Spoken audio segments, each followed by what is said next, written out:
Hello everyone, a very warm and pleasant good morning to all our viewers. और मैं स्वागत करता हूं आप सभी का हमारे चैनल लर्निंग पर। और मैं आशा करता हूं कि आप सभी घर पर स्वस्थ होंगे और मस्त होंगे और गवर्नमेंट द्वारा बनाए गए सभी कोविड प्रोटोकॉल्स का आप सभी पालन कर रहे होंगे। सो व्यूअर्स, अगर आपको हमारा कंटेंट पसंद आता है तो आप ज़्यादा से ज़्यादा हमारे इस कंटेंट को लाइक और शेयर करें और हमारे इस पेज को सब्सक्राइब करना ना भूलें। आप हमसे हमारे टेलीग्राम चैनल पर भी कनेक्ट हो सकते हैं, जिसका लिंक हमारे डिस्क्रिप्शन बॉक्स में दिया हुआ है। वहाँ पर भी हम आप लोगों को डेली बेसिस पर हिंदी और इंग्लिश की वॉकअप्स प्रोवाइड करवाते हैं, जिससे आपके जितने भी ग्रामेटिकल कंसेप्ट्स हैं, जैसे नाउन्स, प्रोनाउंस, एडजेक्टिव्स, एडवर्ब्स, वो सभी आपके क्लियर हो सकें और आपके जितने भी कॉम्पिटेटिव पर्पसेस हैं, जैसे बैंक, एसएससी, यूपीएससी, स्टेट पीएससीज, वो सभी आपके साकार हो सके। सो विजिट करना ना भूलें आप हमारे टेलीग्राम चैनल को। सो आज के इस एडिटोरियल को स्टार्ट करने से पहले, जो कल हम लोगों ने एडिटोरियल डिस्कस किया था, उस बेसिस पर आप लोगों के लिए दो वर्ड्स हैं। कल हम लोगों ने दो वर्ड्स डिस्कस किए थे। एक था इनएविटेबल और दूसरा था एक्विटल। तो आपको ये बताना है कि इनएविटेबल और एक्विटल, इनका मीनिंग क्या होता है, और इनसे एक एक सेंटेंस फ्रेम करके आपको हमें कमेंट बॉक्स में लिखकर जवाब देना है। आप अपने सजेशंस भी हमें कमेंट बॉक्स में लिखकर बता सकते हैं और आपके सजेशंस पर भी हम लोग डेफिनेटली वर्क करेंगे। तो चलिए स्टार्ट करते हैं आज का हमारा एडिटोरियल। देखिए, यहाँ लिखा हुआ है कोहेशन एंड कॉपरेशन। ये दोनों क्या है? नाउन है। कोहेशन का मतलब होता है सामंजस्य। सामंजस्य का मतलब हो जाएगा काम, मिलजुल कर काम करना। और कॉपरेशन का मतलब हो जाएगा सहयोग करना, मिलजुल कर काम करना और सहयोग करना।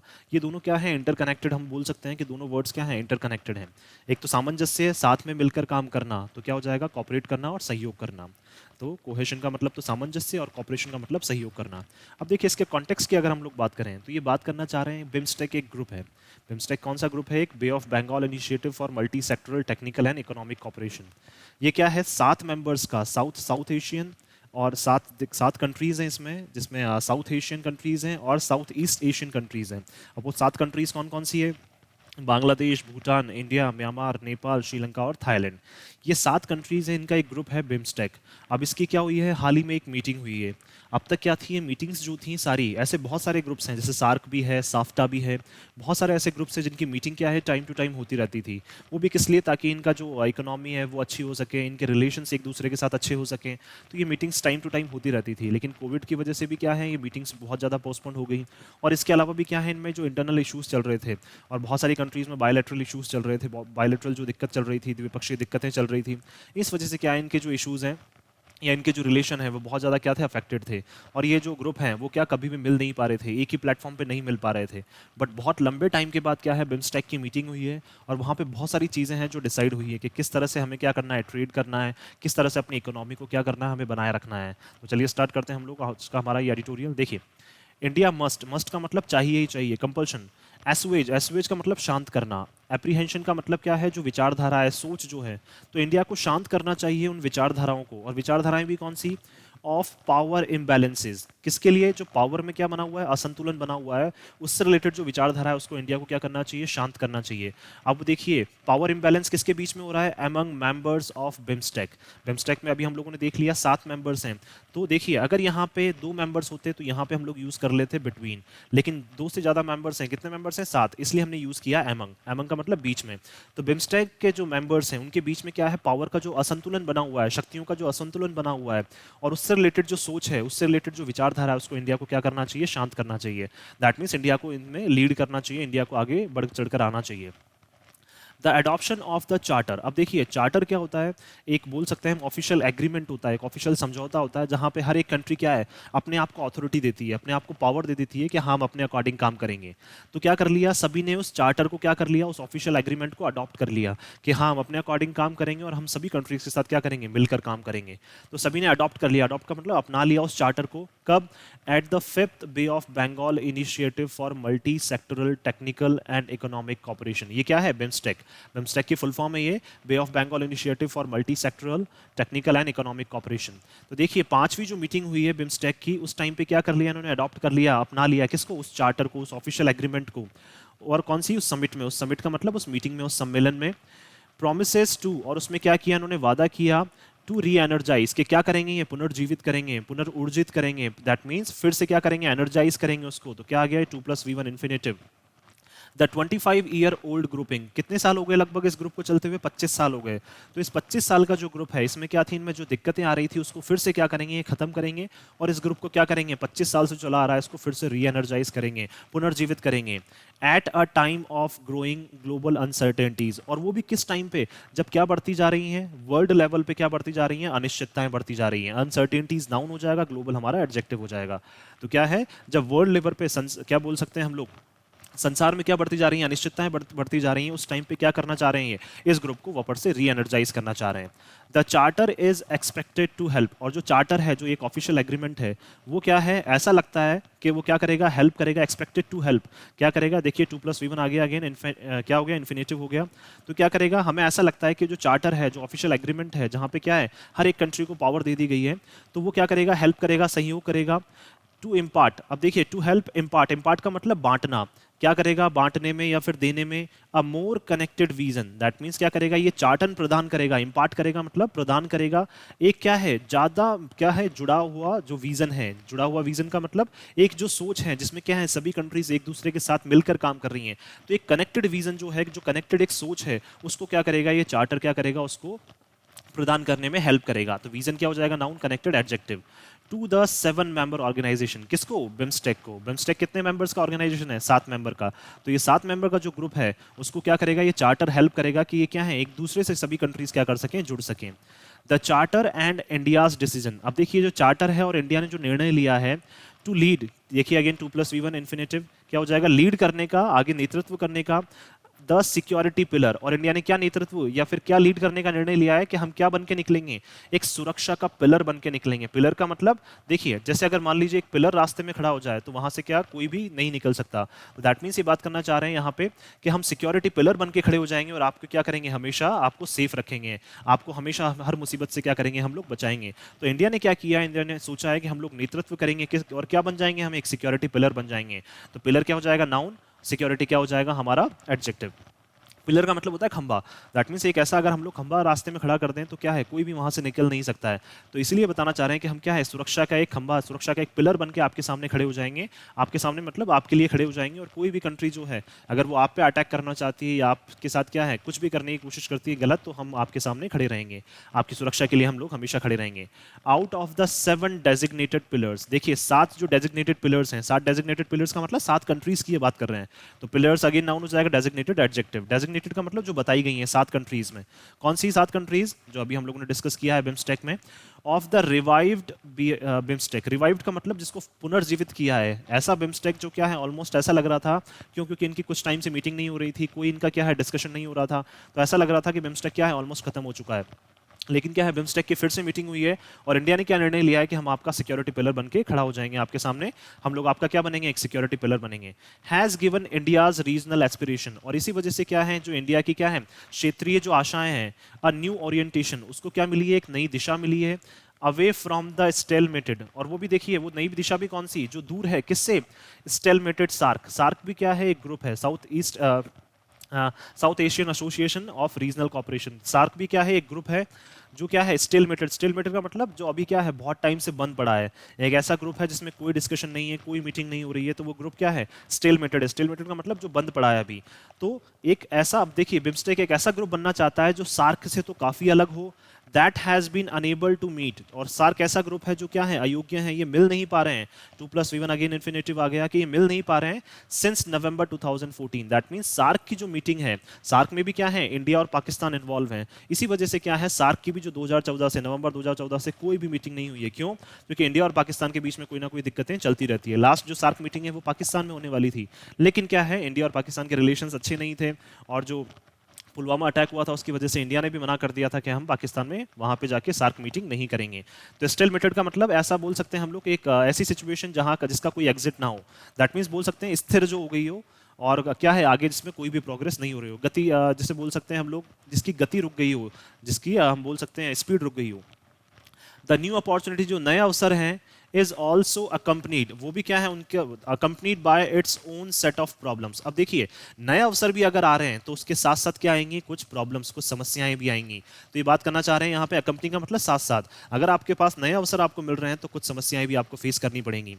दीज इनहेरेंट चैलेंजेस, इनहेरेंट का मतलब जो अंतर, जो बोल सकते हैं हम लोग अंतर्निहित जो चैलेंजेस हैं, इंटरनल जिनको हम बोल सकते हैं कि इंटरनल चैलेंजेस जो हैं अंदर ही अंदर कंट्रीज में भी बहुत सारे चैलेंजेस चल रहे हैं, बहुत सारी दुविधाएं चल रही है, बहुत सारे प्रॉब्लम्स चल रहे हैं। तो चैलेंजेस नाउन हो जाएगा, इनहेरेंट हमारा एडजेक्टिव हो जाएगा।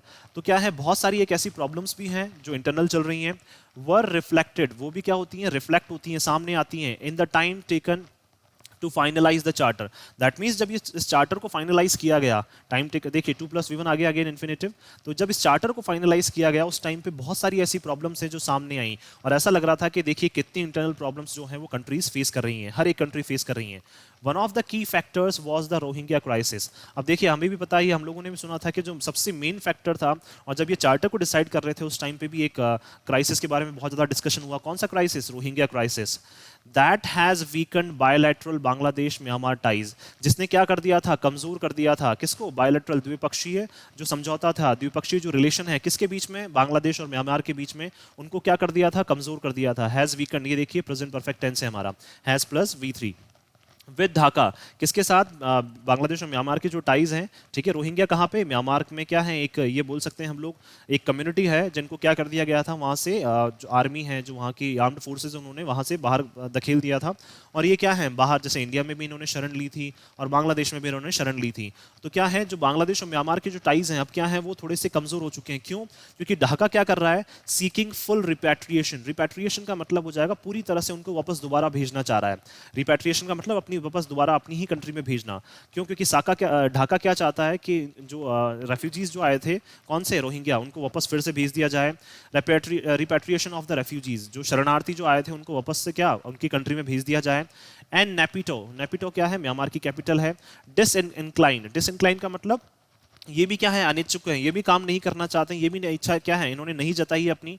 टू रिस्पॉन्ड, इन्होंने भी क्या है, जब ढाका ने ऐसा बोला कि आप अपने रेफ्यूजीज को वापस ले सकते हैं, तो क्या है, नेपिडो जो है, दैट मीन्स बोल सकते हैं हम लोग म्यांमार जो है, उसने क्या है, उन्होंने अपनी अनिच्छा जताई और उन्होंने क्या है, कोई भी रिस्पॉन्ड नहीं किया पॉजिटिवली। दैट मीन्स सकारात्मक रूप से उन्होंने कोई भी रिस्पॉन्ड नहीं किया। अगेन देखिए 2+V1 इन्फिनेटिव।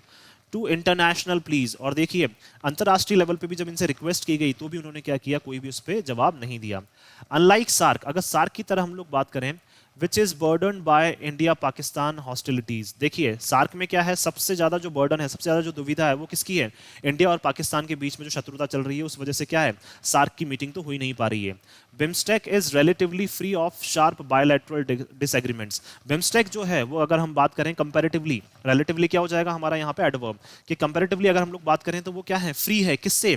शार्प मतलब काफी तीखे जो द्विपक्षीय क्या होते हैं, असंतुलन जो बना होता है। डिसएग्रीमेंट का मतलब जैसे समझौते नहीं है, या फिर क्या है, एक दूसरे के साथ एग्रीमेंट नहीं है, जैसे इंडिया और पाकिस्तान का नहीं है, किसमें? सार्क में।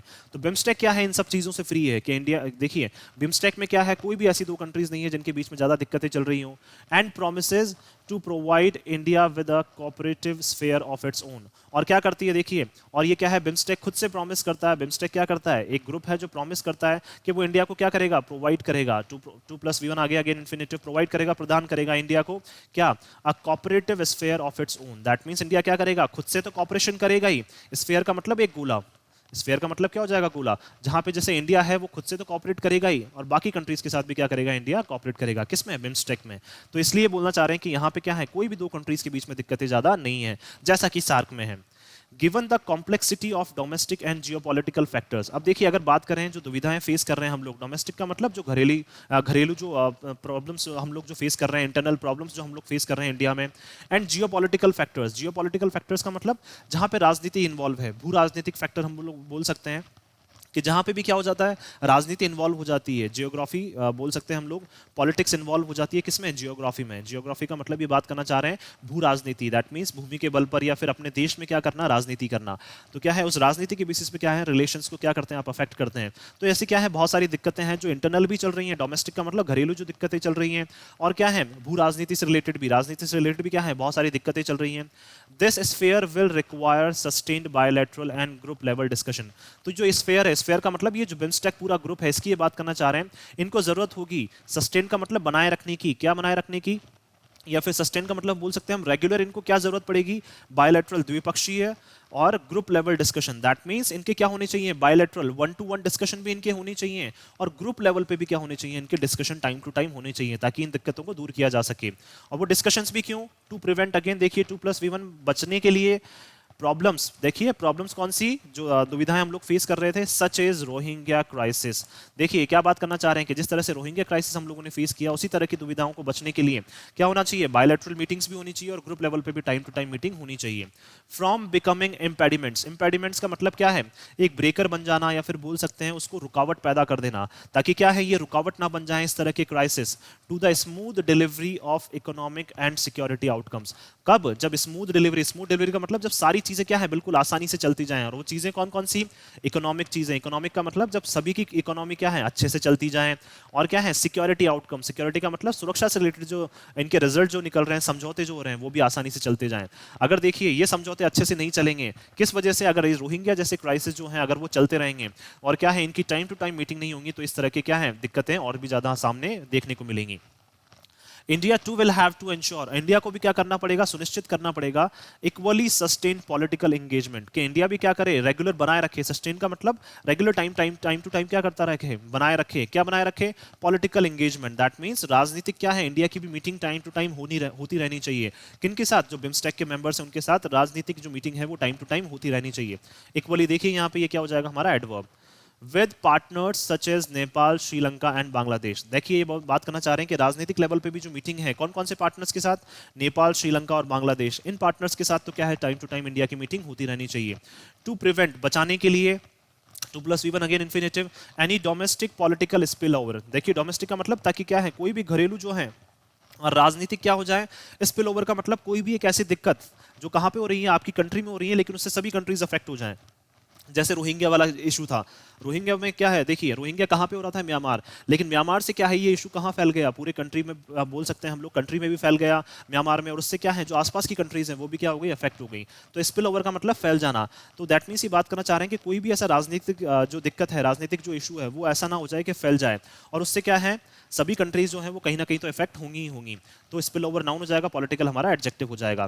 तो इस तरह से क्या है इंडिया को टाइम टू टाइम एंगेजमेंट रखना चाहिए, टाइम टू टाइम बातचीत करनी चाहिए नेपाल, श्रीलंका और बांग्लादेश के साथ, ताकि क्या कर सके इस तरह की जो कोई भी दिक्कतें होती है उनसे बचाया जा सके, फ्रॉम अफेक्टिंग, और उससे क्या हो, क्यों क्यों बचाना चाह रहे हैं, ताकि क्या हो, प्रभाव ना पड़े किसके ऊपर, हमारे बायलैटरल द्विपक्षीय and group level working relationships. देखिए ये बात करना चाह रहे हैं कि हमारे क्या है द्विपक्षीय जो रिलेशनशिप है, हमारे जो संबंध है द्विपक्षीय, उन पे भी प्रभाव ना पड़े, और ग्रुप लेवल की जो हमारी क्या है वर्किंग, काम करने के जो रिलेशनशिप है, जो हमारे संबंध है, दैट मींस ग्रुप लेवल पे जो हम लोग काम करना चाह रहे हैं उन संबंधों पे भी क्या पड़े, प्रभाव ना पड़े।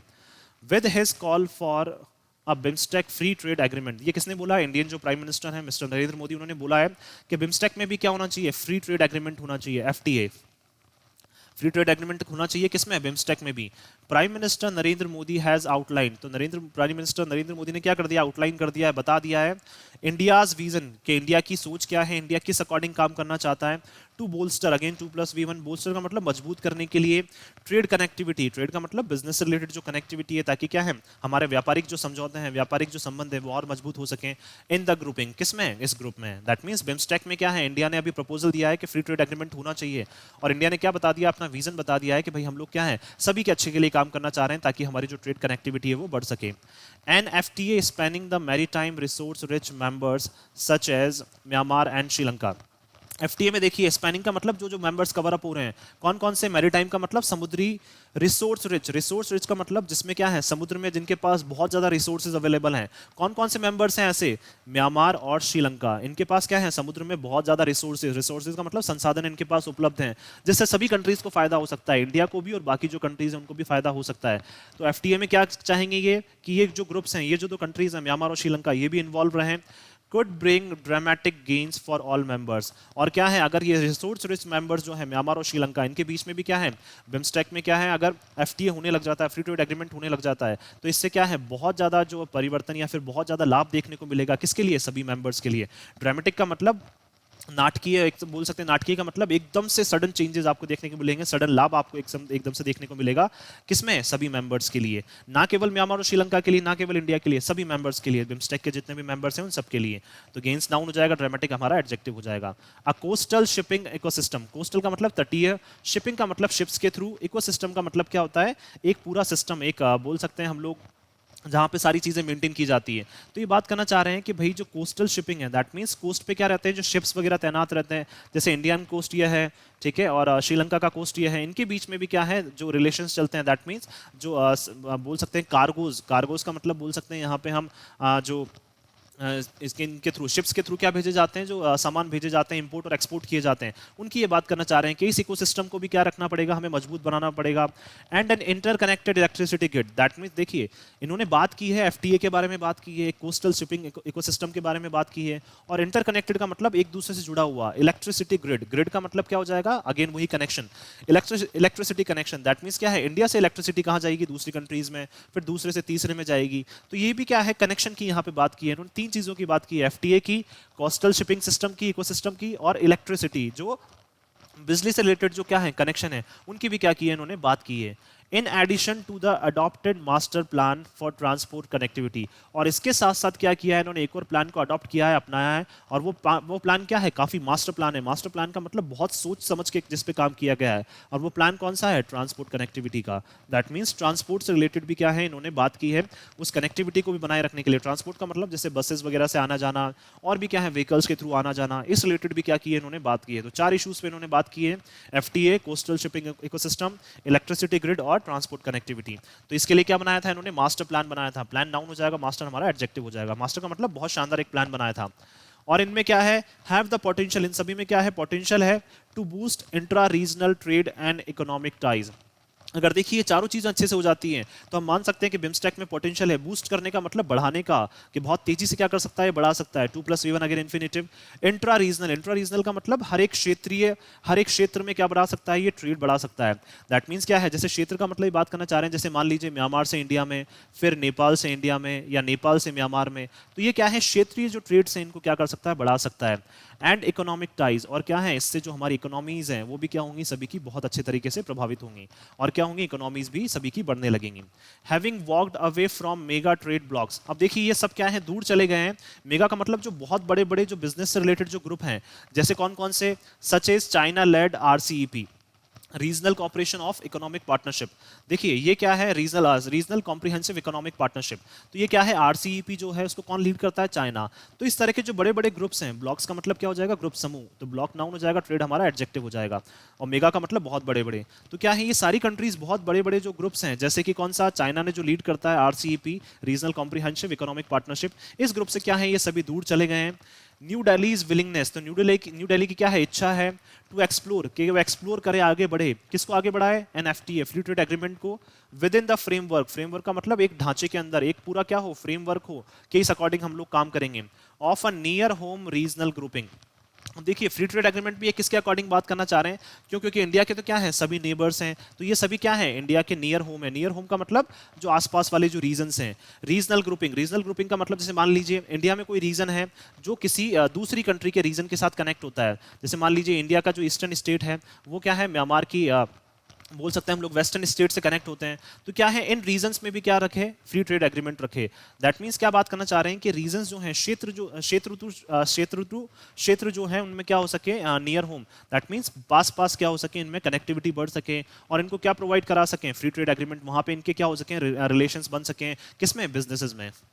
रीजनल ग्रुपिंग में provide greater accommodation for multi party interest. अब देखिए एक कंट्री के जो रीजन है वो दूसरी कंट्री के रीजन्स क्या है, दोनों एक दूसरे से अगर इंटरकनेक्टेड हो जाएंगे, जुड़ जाएंगे अगर, और दोनों में क्या है, ट्रेड्स होने लग जाता है, तो इस कंट्री को भी फायदा होगा, दूसरी कंट्री को भी फायदा होगा। तो क्या है, मे प्रोवाइड ग्रेटर अकोमोडेशन का मतलब सब क्या है, ढल सकेंगे, और सभी के लिए क्या है, ये मल्टी पार्टी इंटरेस्ट में है। मल्टी पार्टी इंटरेस्ट का मतलब हर एक की क्या है, ये हित में है। तो अकोमोडेशन नाउन हो जाएगा, ग्रेटर का मतलब क्या हो जाएगा, एडजेक्टिव हमारा, और मल्टी पार्टी इंटरेस्ट भी क्या हो जाएगा, नाउन, मल्टी पार्टी हमारा एडजेक्टिव हो जाएगा। दैट मींस हर एक पार्टी के हित में अगर एफटीए क्या काम करने लग जाता है, रीजनल बेसिस पे काम करने लग जाता है, कि देखिए, और फ्रेमवर्क भी कौन सा, ढांचा भी कौन सा, कि आसपास क्या कर सकें, एक दूसरे के साथ सहयोग कर सकें। The security and trade related lessons. अब देखिए सुरक्षा से रिलेटेड और बिजनेस से रिलेटेड जो क्या है लेसन्स, जो क्या है हमारे फ्रॉम द ट्रबल्ड सार्क, कहां से सीख रहे हैं हम लोग ये? सार्क से और साफ्टा से। साफ्टा क्या है? South Asian free trade agreement है, और सार्क क्या है? South Asian association for regional cooperation. तो ये क्या है? ट्रबल्ड का मतलब जो मुसीबतों से घिरे हुए हैं। कौन कौन से ग्रुप्स हैं? सार्क और साफ्टा। और इनसे हम क्या कर रहे हैं? कुछ लेसन हम लोग सीख रहे हैं, कुछ पार्ट हम लोग सीख रहे हैं। वो पार्ट भी कौन से? सुरक्षा से सुरक्षा से संबंधित और बिजनेस से संबंधित पार्ट हम लोग इनसे सीख रहे हैं कि कितने टाइम से ये बंद पड़े, लेकिन फिर भी क्या है? बिम्स्टेक काम कर रहा है। एक्सपीरियंसेस, तो सार्क और साफ्टा के एक्सपीरियंसेस क्या कर रहे हैं हम लोग? बहुत सारे लेसन सीख रहे हैं। ऑल्सो ऑट टू सर्व, और ये भी क्या करेगा? सर्व करेगा किसको? बिम्स्टेक को। 2+V1 अगेन इन्फिनेटिव, सर्व करेगा बिम्स्टेक को well in the long run. That means क्या करना चाह रहे हैं? जो पार्ट हम लोगों ने सीखे हैं वो लॉन्ग रन में, लॉन्ग रन का मतलब लंबी लड़ाई जो हम लोग कर रहे हैं या लंबे टाइम तक के लिए क्या है? हमें ये फायदा देगा। कौन सा? जो सार्क और साफ्टा से हम लोग लेसन सीख रहे हैं, इनसे जो हम लोगों ने क्या है पार्ट जो सीखे हैं वो क्या करेंगे? हमें लंबे टाइम तक चलने के लिए क्या करेंगे? हमें मोटिवेट करेंगे। तो रन क्या हो जाएगा? नाउन। अल्टीमेट, और लॉन्ग क्या हो जाएगा हमारा? एडजेक्टिव। अल्टीमेटली दो, अंततः अगर हम लोग बात करें for the revived grouping, revived का मतलब जो जीवित हुआ है, कौन सा ग्रुप? बिम्स्टेक की बात करना चाह रहे हैं।